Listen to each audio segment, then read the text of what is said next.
Hello friends, welcome back to my channel SSA Cooking World.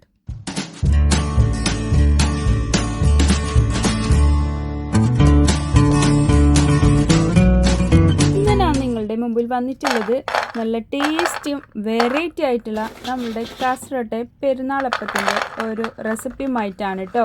റെസിപ്പിയിലിട്ട് കിടക്കുന്നതിന് മുമ്പായി നമ്മളുടെ ഈ ചാനൽ ഇതുവരെ സബ്സ്ക്രൈബ് ചെയ്യാതെയാണ് ഏതെങ്കിലും കൂട്ടുകാർ എവിടെയെങ്കിലും കണ്ടുകൊണ്ടിരിക്കുന്നുണ്ടെങ്കിൽ ഒന്ന് പോയി സബ്സ്ക്രൈബ് ചെയ്യാനും കൂടെയുള്ള കുഞ്ഞു ബെൽ ബട്ടൺ ഒന്ന് പ്രസ് ചെയ്ത് സപ്പോർട്ട് ചെയ്യാനും മറക്കല്ലേ.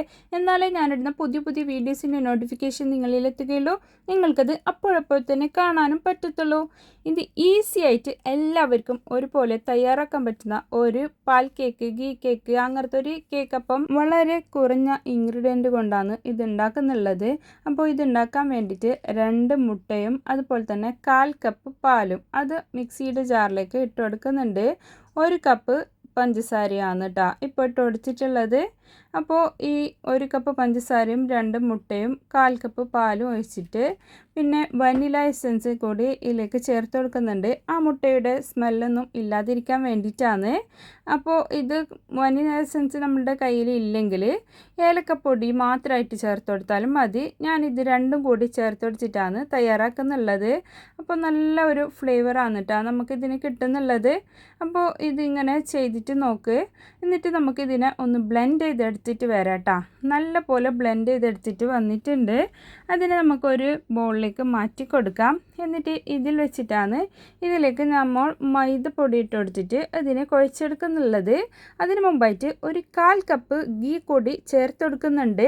വെജിറ്റബിൾ ഗീ ഏതായാലും കുഴപ്പമില്ല. അത് വെജിറ്റബിൾ ഗീ ആണ് ഞാനിപ്പോൾ ചേർത്ത് കൊടുത്തിട്ടുള്ളത്. അപ്പോൾ അതിനെ ഒന്ന് നല്ല പോലെ മിക്സ് ചെയ്തെടുക്കാം. അതിലേക്ക് ഞാൻ ഒരു 1/4 ടീസ്പൂണ് ഏലക്കപ്പൊടിയാണ് കേട്ടോ ഇത് ചേർത്ത് കൊടുക്കുന്നുള്ളത്.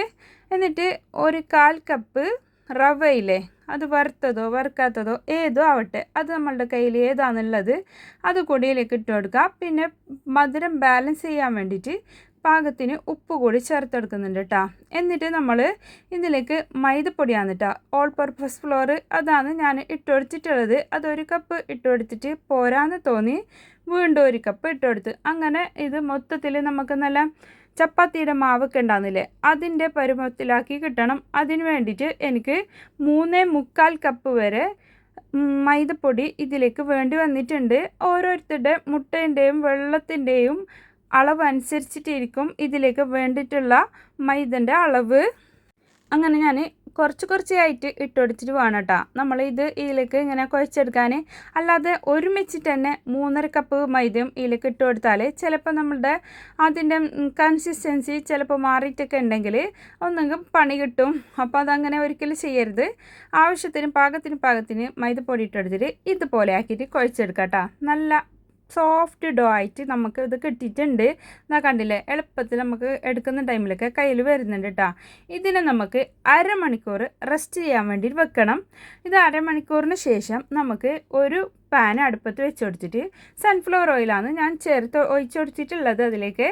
അപ്പോൾ അത് നല്ലപോലെ ചൂടായി വന്നതിന് ശേഷം നമുക്ക് മെയിനായിട്ട് വേണ്ടത് ഈ ഫോർക്കാണ് കേട്ടോ. ഫോർക്കില്ലെങ്കിൽ ചീപ്പ് ഉണ്ടെങ്കിൽ ചീർപ്പ് നമ്മൾ മുടി ചീകുന്ന അതുണ്ടെങ്കിൽ അത് ആയാലും മതി. കോമ്പ് അത് വെച്ചിട്ടും ചെയ്യാറുണ്ട് ഇത് ഇങ്ങനെ. അപ്പോൾ എല്ലാവരുടെ വീട്ടിലും ഇതില്ലാതെ ഇരിക്കില്ലല്ലോ ഫോർക്ക്. അപ്പോൾ ഫോർക്ക് വെച്ചിട്ട് നമുക്ക് ഇതാ ഒരു ചെറിയ സ്മോൾ ഉരുളകളാക്കി എടുത്തിട്ട് അതിനെ ഒന്ന് ഇതുപോലെ പരത്തിയെടുത്തതിന് ശേഷം ഇതിനെ ഇതുപോലെ റോളാക്കി എടുക്കണം. അപ്പോൾ ഇത് കാരക്കപ്പം അങ്ങനെയൊക്കെ പറയുന്നുണ്ട് കേട്ടോ.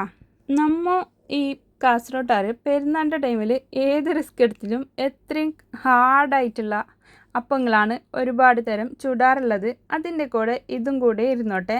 നല്ല ടേസ്റ്റാണ്, നല്ല ക്രിസ്പി ആയിട്ടും ഉണ്ടാകുന്ന, നല്ല സോഫ്റ്റ് ആയിട്ടും ക്രിസ്പി ആയിട്ടും ഉണ്ടാകുന്ന ഒരു കേക്ക് കൂടിയാണ് കേട്ടോ ഇത്.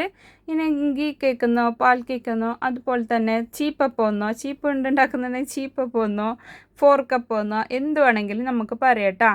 ഓയിൽ നല്ല ചൂടായി വന്നതിന് ശേഷം നമ്മൾക്ക് അതിലേക്ക് ഇതിട്ട് കൊടുത്തിട്ട് ഇതുപോലെ മൊരിച്ചെടുക്കാം. ഹൈ ഫ്ലെയിമിൽ ഒരിക്കലും വെക്കരുത് കേട്ടോ. മീഡിയം ടു ലോ ഫ്ലെയിമിൽ വെച്ചിട്ട് വേണം നമ്മൾ ഇതിനെ ചെയ്തെടുക്കാൻ വേണ്ടിയിട്ട്. അപ്പോൾ ഒരുമിച്ചിട്ട് നമ്മൾ ഇതുപോലെ ഷേപ്പാക്കി എടുത്തതിന് ശേഷം അങ്ങനെ ഒരുമിച്ചിട്ട് കൊടുത്താലും മതി. ഞാൻ ഓരോന്നും ഉണ്ടാക്കിയിട്ട് അതുപോലെ തന്നെ ഓയിലിട്ടിട്ട് ഫ്രൈ ചെയ്ത് എടുത്തതാണ് കേട്ടോ. അപ്പോൾ നമ്മളുടെ ഇപ്രാവശ്യത്തെ പെരുന്നാളിന് ഈ ഒരു വെറൈറ്റി ചീപ്പപ്പം കൂടി ഉണ്ടാക്കിയിട്ട് നോക്ക്, എല്ലാവർക്കും ഒരുപോലെ ഇഷ്ടപ്പെടും. പെരുന്നാളപ്പങ്ങളുടെ എല്ലാ റെസിപ്പീസും ഞാൻ എൻ്റെ ഈ ചാനലിൽ ഇട്ടിട്ടുണ്ട്. കാണാത്തവരുണ്ടെങ്കിൽ ഒന്ന് പോയി കണ്ടു നോക്ക്. എല്ലാവർക്കും ഒരുപോലെ ഇഷ്ടപ്പെടുന്ന ഈസി ആയിട്ടുള്ള റെസിപ്പീസാണ്. അതിൻ്റെയൊക്കെ ഇൻഗ്രീഡിയൻസ് ഒക്കെ ഞാൻ മെഷർമെൻറ്റ് അതിനെ ഡിസ്ക്രിപ്ഷൻ ബോക്സിൽ കൊടുത്തിട്ടുണ്ട് എല്ലാത്തിൻ്റെയും. അവർക്ക് ആർക്കാണോ വേണ്ടിയിട്ടുള്ളത് അവർ അവിടെ പോയി ചെക്ക് ചെയ്തിട്ട് നോക്കിക്കോളൂ.